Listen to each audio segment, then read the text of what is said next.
3 months ago, I sat alone in a quiet office staring at my own ultrasound results, not a patient's.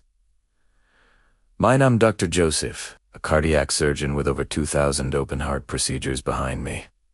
I have literally held a beating human heart in my hands, and there it was. Plaque in my own carotid arteries. Not dangerous, not alarming, but sitting there like a quiet warning that I could not ignore. Now, most doctors in my position would do exactly what we tell our patients. Take a statin, monitor it, come back in 6 months.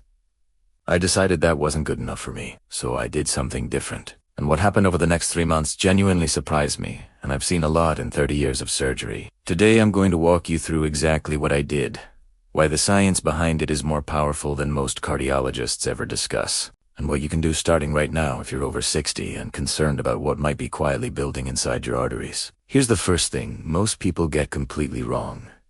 Plaque didn't start forming last year. It started decades ago, one microscopic layer at a time. By the time most adults in the Western world reach their 60s, some degree of arterial buildup is almost universal. That's not fear-mongering. That's just biology. The question is never really whether you have it. The question is, how much? How fast is it growing? And can anything actually push it in the other direction? To understand that, you need to understand what arterial plaque actually is. Because most people have the wrong picture entirely. They think it's just a greasy blob of cholesterol stuck to the inside of a pipe. It is nothing like that.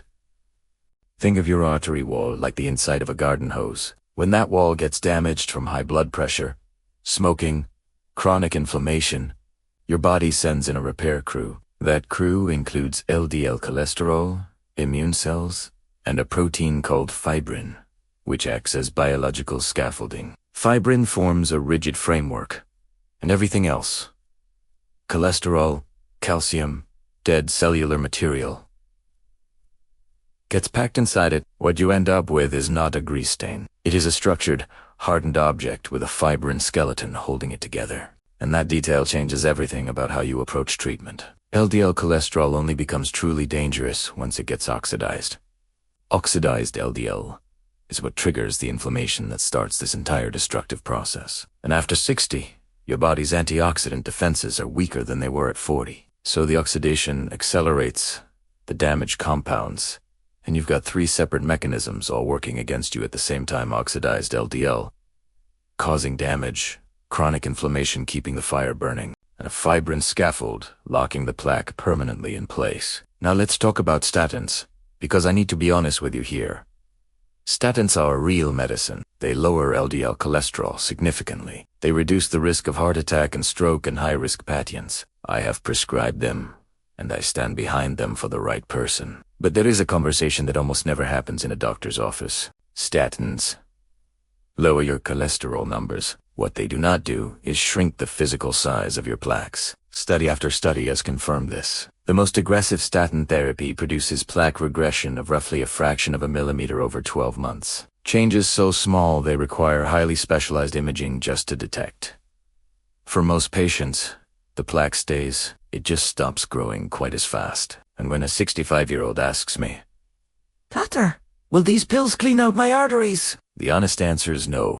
That distinction is almost never made clear. Patients leave with a prescription feeling like the problem is solved. In many cases, it is only being slowed. Those are 2 completely different things. So is slowing it down the best we can do? That question led me to 2 compounds that most cardiologists have never once mentioned to a patient, even though the research supporting them is published, peer-reviewed, and frankly remarkable. Let me start with something that surprised even me. A study published in the journal Clinical Nutrition took patients with documented carotid artery stenosis, real measurable plaque, narrowing the arteries in the neck, and gave one group just 50 milliliters of pure pomegranate juice every day. That is 3 tablespoons. Less than a quarter cup. The other group received nothing. After 1 year, the pomegranate group showed a reduction in carotid artery wall thickness of between 17 and 30%. Not slower growth. An actual reduction. The plaques physically shrank. The control group, the ones who changed nothing, saw their wall thickness increase by 9% over the same period.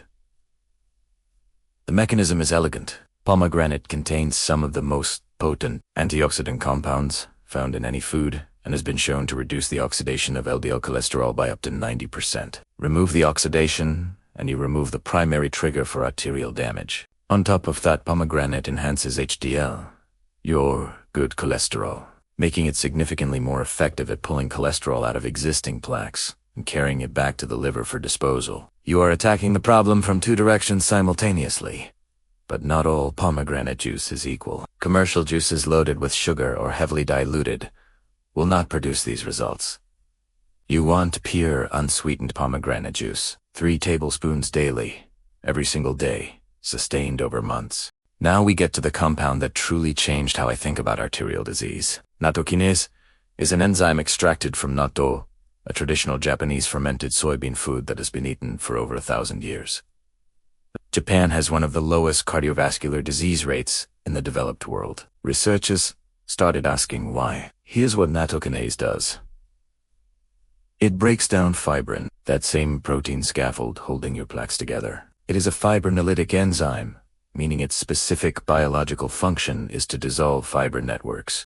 A clinical trial published in the European Journal of Preventive Cardiology followed patients over 26 weeks, taking nattokinase at doses between 6,000 and 10,000 Fu. The results were striking. Plaque size reduced by an average of 36%. In under 6 months, compare that to the fraction of a millimeter statins produce in 12 months. And you begin to understand why I sat up straight when I first read this research.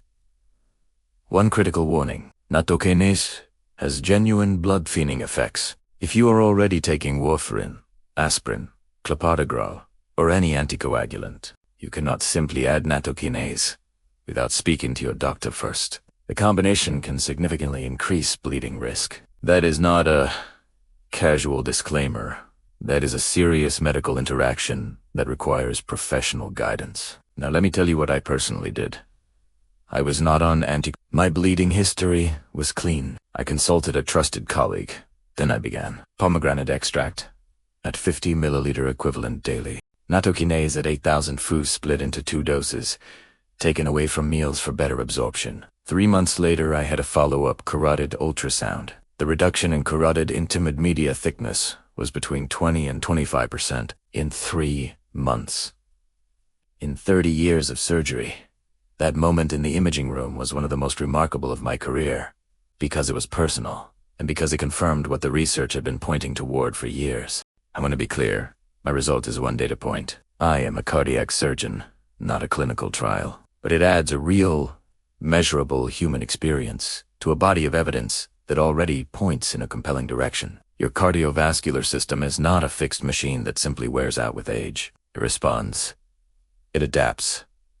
It can heal when given the right signals. That is not wishful thinking. That is biochemistry.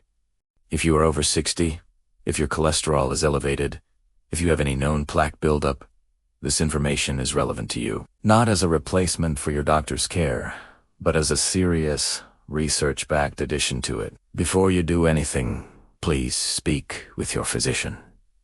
Understand your full picture. Ask about your carotid intermediate thickness. Ask about LDL oxidation markers. Ask whether your current plan addresses fibrin buildup and inflammation, or only cholesterol numbers. You are entitled to that conversation. I'm Dr. Joseph, and if this opened your eyes to something your appointment's never covered, do me a favor, like this video so it can reach more people who need to hear it, and subscribe to this channel. Every single week I bring you the conversations that should be happening in cardiology offices but usually aren't.